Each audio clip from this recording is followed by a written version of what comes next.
Hey, welcome to my channel. I call it Bible Messages with Pastor Tom West.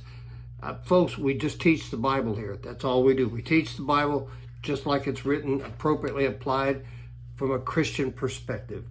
And I hope that you'll help me get this out to more and more people. I want to teach the Bible to as many people as I can so they can know Jesus and go to heaven and be better here. So subscribe. That's the first thing you can do to help me.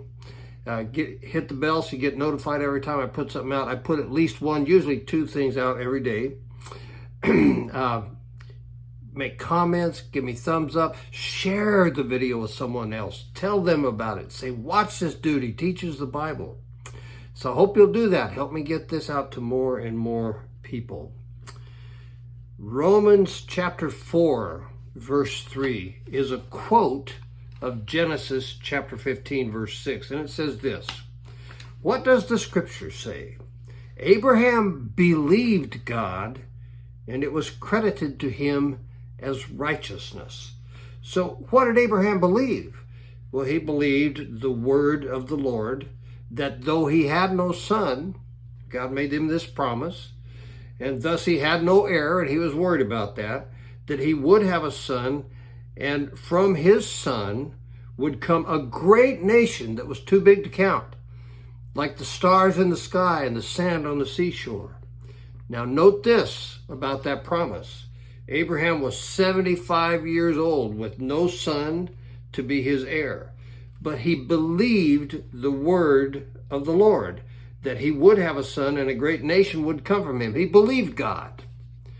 He did not just believe in God, he believed God. Now, I've asked people, and you may have done this too, are you saved and going to heaven? Only to have them respond, oh yeah, I believe in God. I believe in God. That's like the quick answer. It's not hard to believe in God. Guess who believes in God? The devil believes in God. That's why he opposes him all the time. It's not hard to believe in God. That's easy. But are you like Abraham?